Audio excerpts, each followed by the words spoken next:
Assalamualaikum warahmatullahi wabarakatuh. Selamat datang di channel Pandai Tutorial. Di video kali ini kita akan melanjutkan belajar Excel mulai dari nol.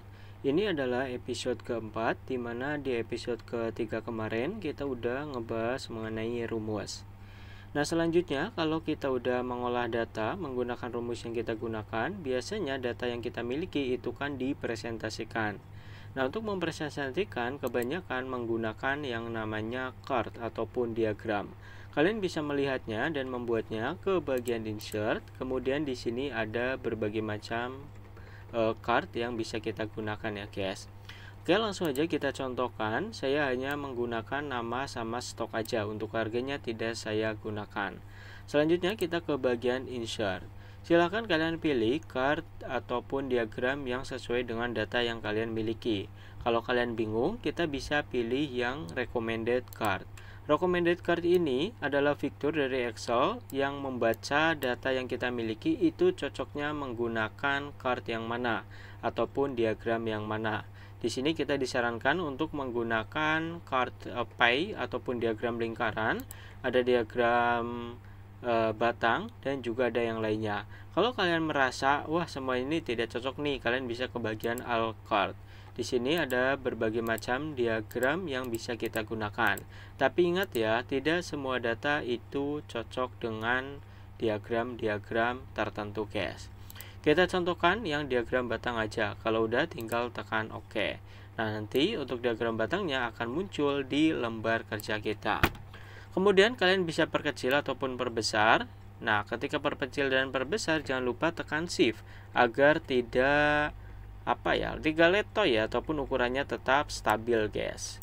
Selanjutnya kalian juga bisa menambahkan beberapa fitur nih di bagian diagram batang ini. Contoh, kalian klik saja tanda plusnya.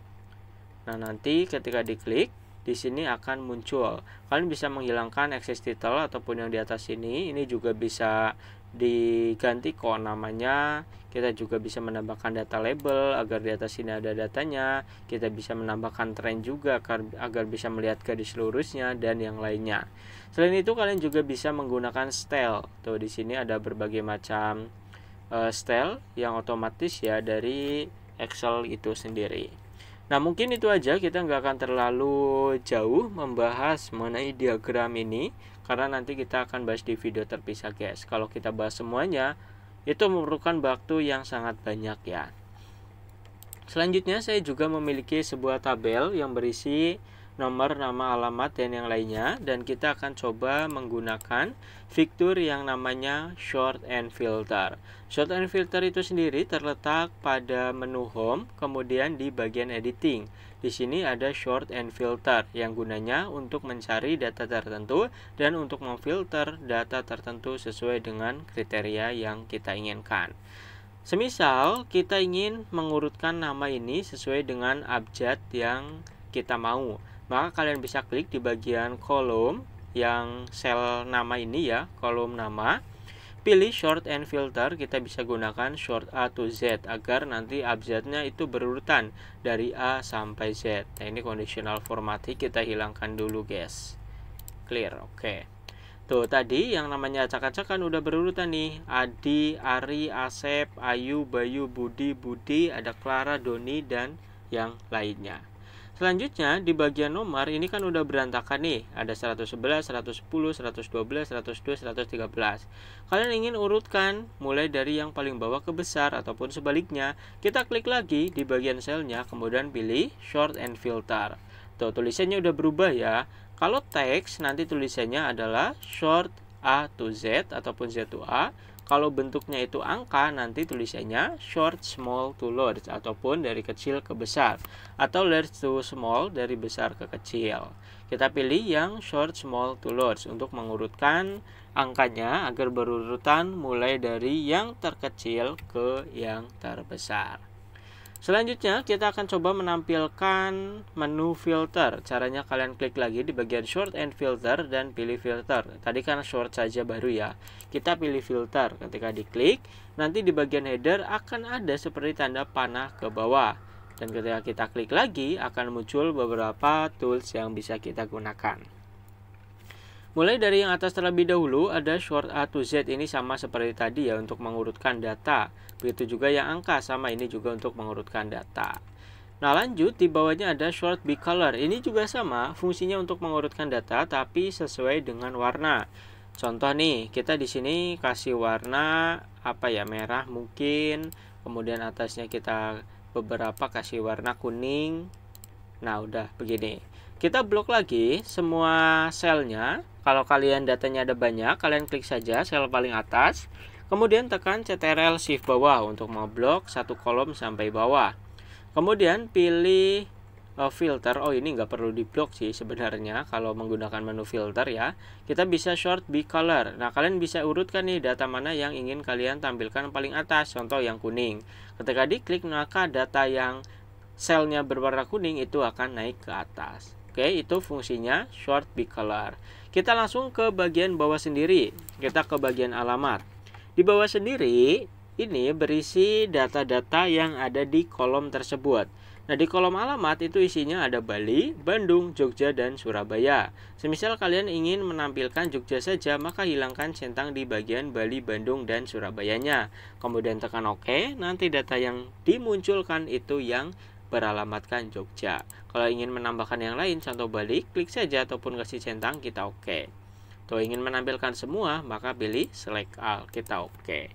Oke, itu adalah fungsi dari filter yang di bagian bawah sendiri ya.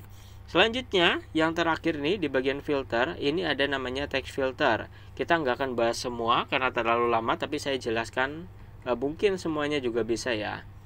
Nah, di bagian text filter yang atas sendiri itu ada yang namanya equals. Ini untuk mencari data yang persis sama. Oke, contohkan ya. Kita akan coba menampilkan alamat yang berasal dari Surabaya aja. Kita bisa menggunakan cara tadi, atau kita bisa ke text filter, pilih equals. Tuliskan aja nih Suramadu, Surabaya, Suramadu beneran, Surabaya. Nah, kemudian kita tekan OK. Tuh, maka data yang akan muncul itu Surabaya. Oke, itu text filter ya. Kalau does not equal berarti yang datanya tidak sama. Kalau begin which, kita mencari data yang awalannya itu kata apa. Oke, yang diperhatikan awalan. Kalau and which berarti yang akhirannya kata tertentu. Kalau content berarti mencari data yang ada kontennya ataupun ada teks tertentunya. Kita coba OK. Sini kita coba cari Bandung ya. Nah, kita cari data yang ada tulisan banyak. Kita OK. Tuh, ada Bandung. Oh, Surabaya juga masuk, Bali juga masuk. Semuanya ada banyak ternyata, guys. Ternyata semuanya masuk ya. Nah, itu jadi konten itu yang di dalamnya ada kata-kata tertentu. Does not contain berarti di dalamnya tidak ada kata tertentu. Oke, itu untuk filter text. Selanjutnya di sampingnya ini ada yang namanya number filter. Ya, atas sendiri equals berarti kalau equals yang sama dengan seperti tadi. Atau lah kalau greater than itu lebih dari. Kita contohkan satu aja, kita klik yang greater than. Kita ingin data yang ditampilkan itu lebih banyak dari 112. Maka kita masukkan 112. Kemudian ketika OK, tuh. Yang muncul 114 sama 115. 113 nggak ada apa ya? 113. Oh, nggak ada ternyata beneran ya. Jadi yang muncul 114 dan 115 saja. Selanjutnya kita ke text number lagi. Nah, kalau greater or equal berarti lebih besar atau sama dengan. Kita pilih ini, masukkan 112 lagi. Nah, ini kayaknya yang tampilnya 114 sama 115 aja nih. Nah, ketika kita OK, 112-nya akan ikut tampil. Karena apa? Karena kalau ada tulisan or equal to berarti sama dengan. Oke, atau sama dengan, lebih besar atau sama dengan. Kalau less than itu lebih kecil, less than or equal to lebih kecil atau sama dengan.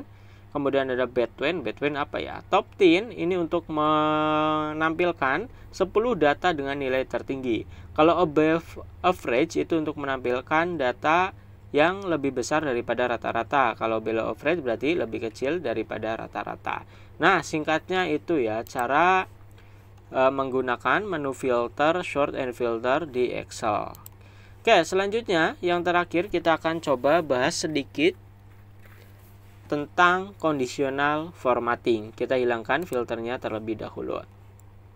Conditional formatting adalah fitur yang kita gunakan untuk menandai teks kita dengan format tertentu ataupun memberikan format tertentu dengan kriteria tertentu pada data kita. Bingung ya?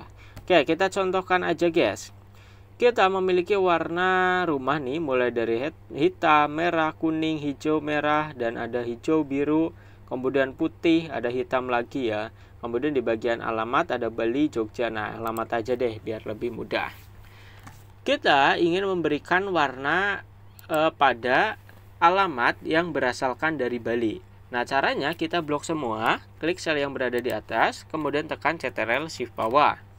Pilih conditional formatting, pilih Heckler Shell Rules. Nah, kita pilih yang equal to. Ingat, equal to itu sama dengan. Kita klik saja, kemudian masukkan kata-katanya, yaitu Bali. Tuh, nanti yang bertulisan Bali itu akan diberi tanda. Dan untuk tandanya kalian bisa ganti sesuai dengan keinginan kalian. Warnanya ya bisa yellow, green, kemudian red, merah, bisa custom format juga bisa kok. Tuh, untuk menambahkan ataupun agar bordernya berbeda atau warna-warna lain itu juga beda, itu juga bisa guys. Oke, kalau udah tinggal oke. Tuh, nanti di bagian alamat yang Bali itu udah berwarna merah.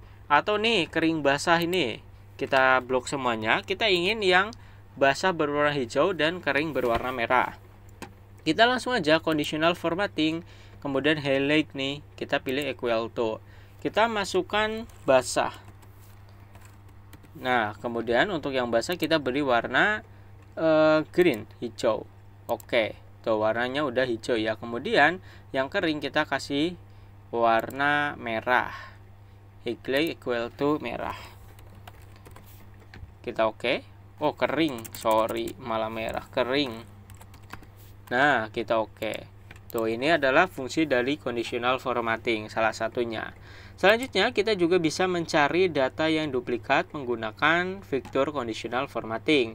Nah, di bagian nama, ini kita ganti dengan Clara, semisal. Kemudian ini Budi, kita ganti dengan Cindy. Oke, udah. Kita blok lagi semuanya. Kalau ini datanya ribuan akan sangat bermanfaat ya guys. Ctrl Shift bawah.